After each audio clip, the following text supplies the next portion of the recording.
다시금 깨짐의 계절이 찾아왔습니다. 이때가 바로 도전받는 시기입니다. 이때가 우리의 육체가 약해지기 시작하는 시기입니다. 이 시기는 성화의 과정이 더욱 깊어지는 때이며 하나님께서 우리 삶에서 필요하지 않은 부분들을 잘라내기 시작하시는 때입니다. 하나님은 토기장이시고 우리는 진흙입니다. 하나님은 우리를 빚으시고 형상 지으시는 분이십니다. 그런데 우리가 진흙이면서 토기장이에게 이렇게 빚지 마세요 라고 말할 수 있겠습니까? 토기장이에게 그 일을 맡기세요. 무엇을 남기고 무엇을 없앨지를 결정하는 분은 하나님이십니다. 무엇이 우리 안에서 변화되어야 할지를 결정하는 분도 하나님이십니다.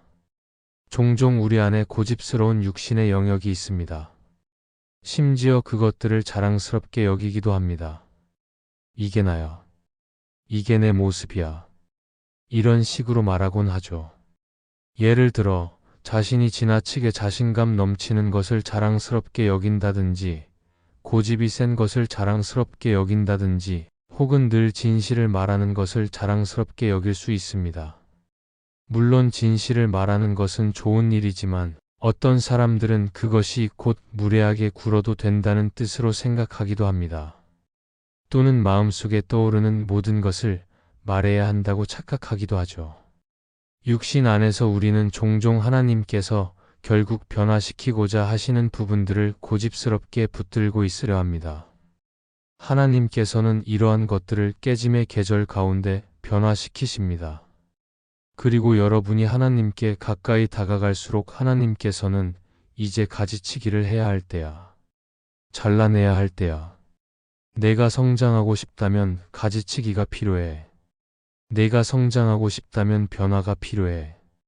내가 성장하고 싶다면 너 안에 깨져야 할 부분이 있어라고 말씀하실 것입니다. 여기서 말하는 깨짐은 하나님께서 우리를 손상시키는 것이 아닙니다.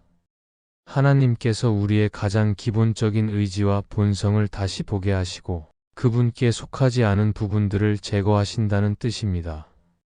C.S. 루이스가 깊은 통찰로 말했듯이 하나님은 우리의 기쁨 속에서 속삭이시고 우리의 양심 속에서 말씀하시며 우리의 고통 속에서 외치신다. 그것은 잠든 세상을 깨우는 그분의 확성기다.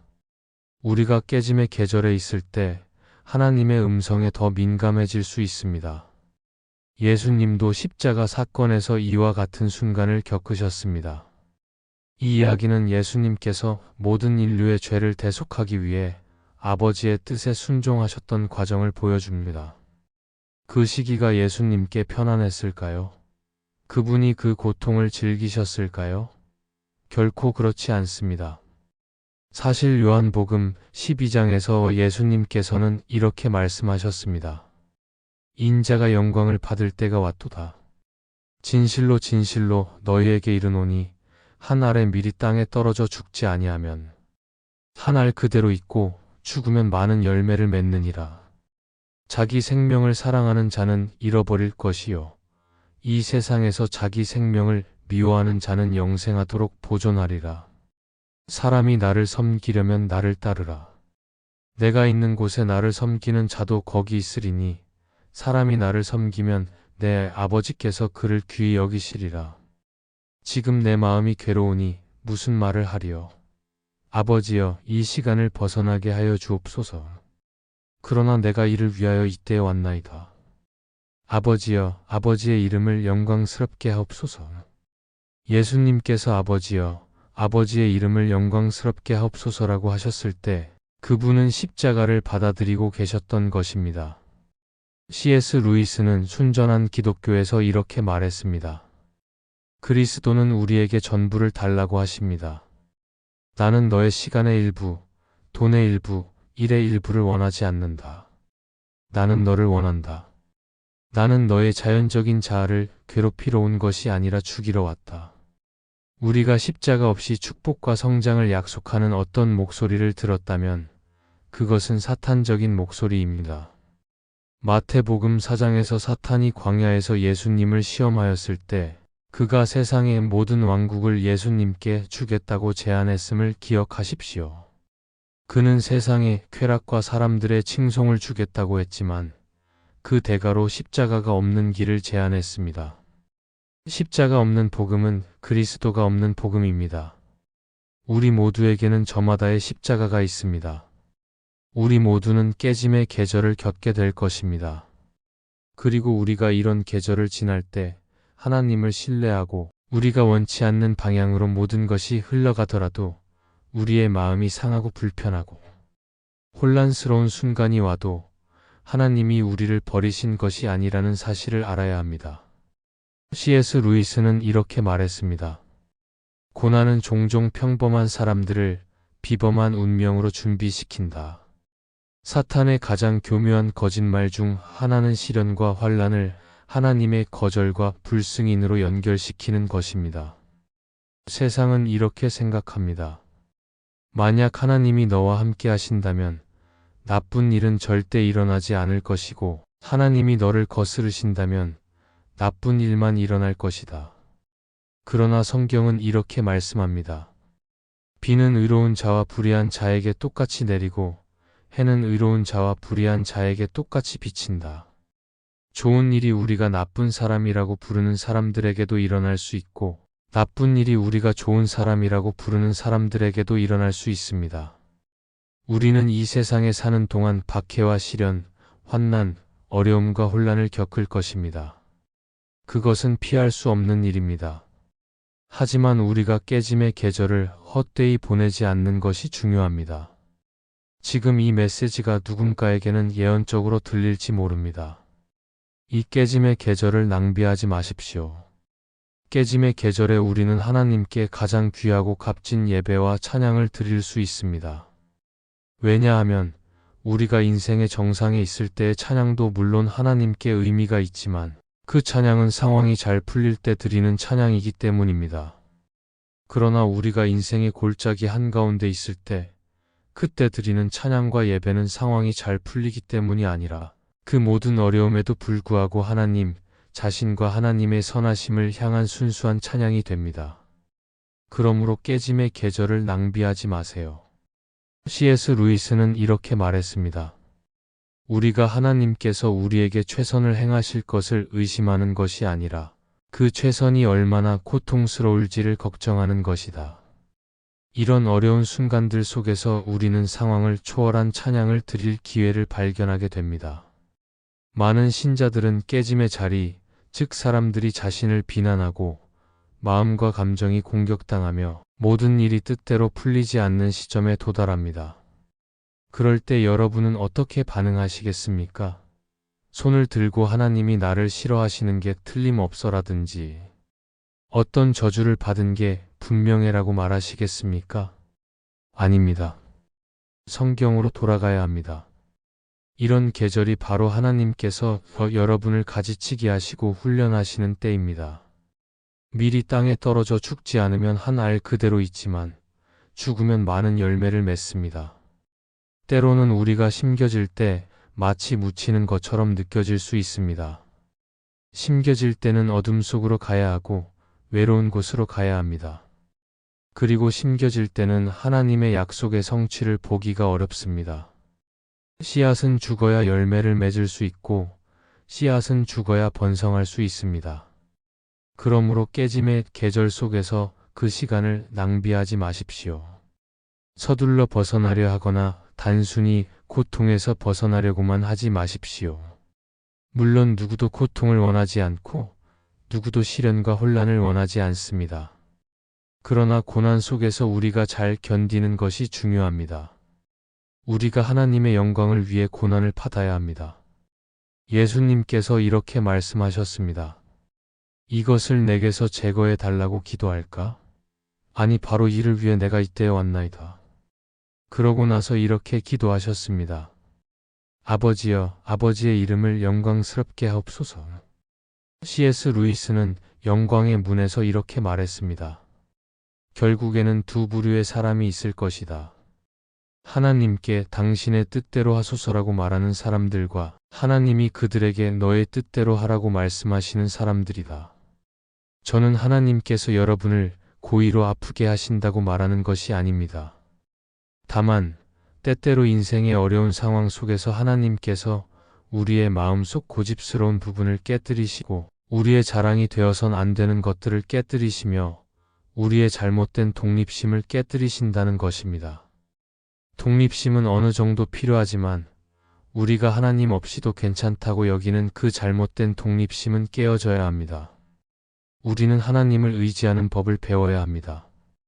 깨짐의 계절 속에서 하나님은 우리의 이러한 부분들을 가지치게 하시고 다듬으십니다.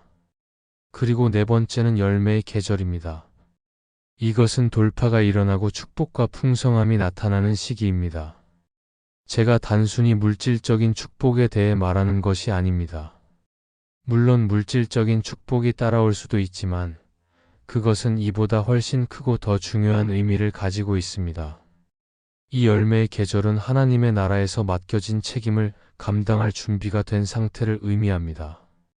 이제는 열매가 맺히고 말하자면 영향력이 폭발적으로 증가하는 때입니다. 루이스는 우리에게 이렇게 가르칩니다.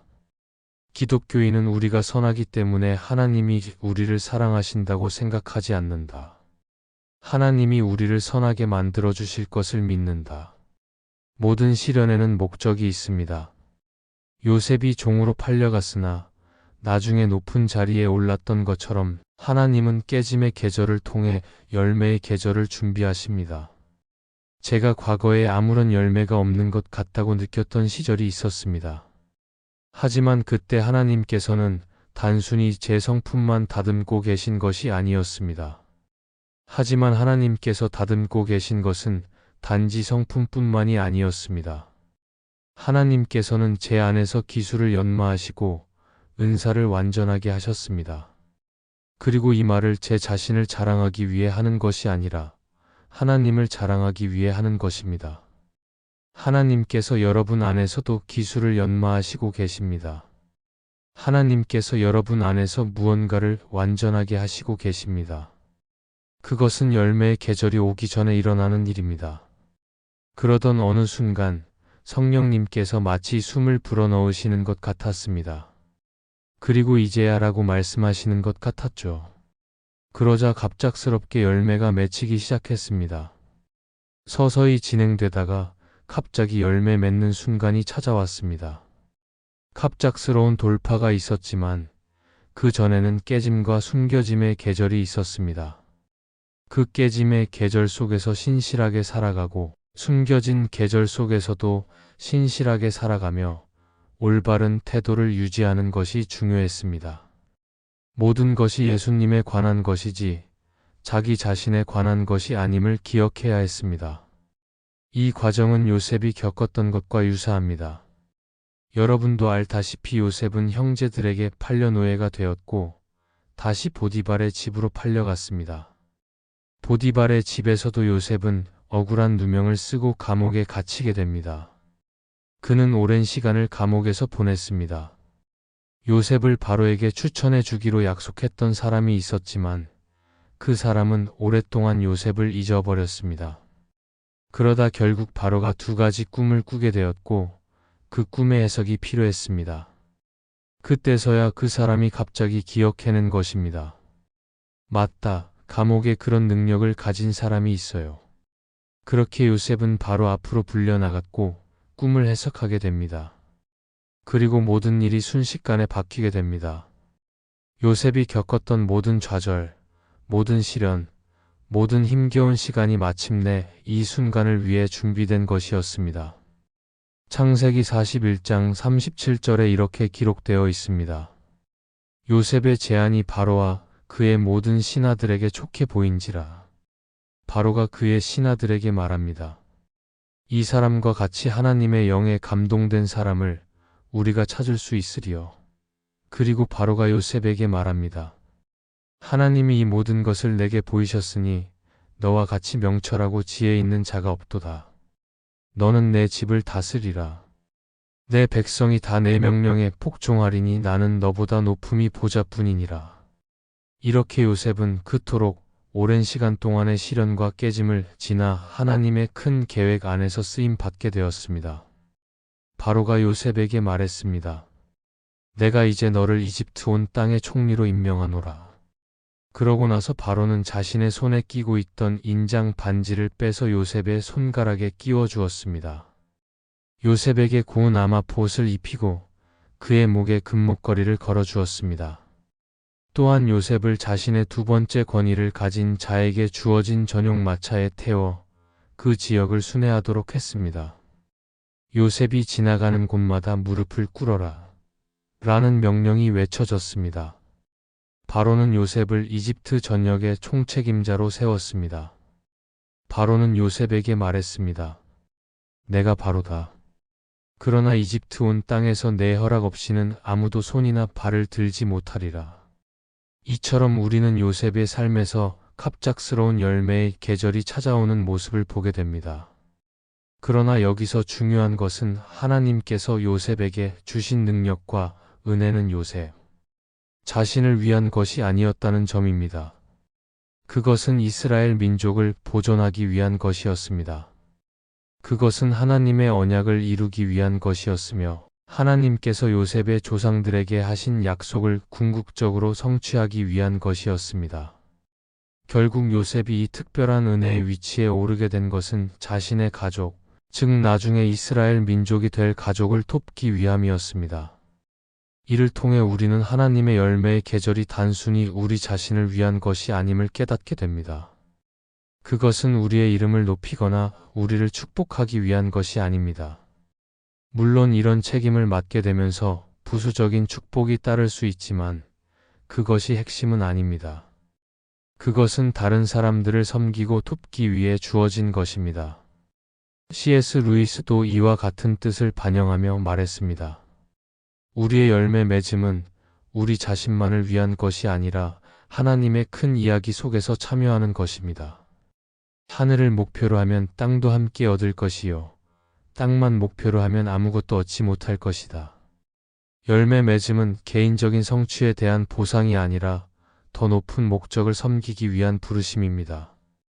요셉처럼 숨겨지고 잊혀진 것 같은 시기를 보낼 때가 있습니다. 감옥에 갇힌 것 같은 기분이 들 때도 있습니다. 그러나 C.S. 루이스는 이런 상황에 대해 이렇게 말했습니다. 우리가 한 가지 축복을 잃으면 또 다른 축복이 가장 뜻밖의 모습으로 주어지는 경우가 많다. 우리가 손실이나 지연이라고 여기는 것들이 종종 하나님의 다음 목적을 위한 준비 과정일 수 있습니다. 하나님께서 여러분을 열매의 계절로 인도하시는 이유는 여러분 자신만을 위한 것이 아닙니다. 그것은 여러분이 축복이 되게 하려는 것입니다. 하나님은 우리를 단순히 축복하시기 위해서가 아니라 우리가 다른 사람들에게 축복이 되게 하시기 위해 축복하십니다. C.S. 루이스는 이를 간결하게 표현했습니다. 기독교가 될 수 없는 유일한 것은 그저 적당히 중요한 것이 되는 것이다.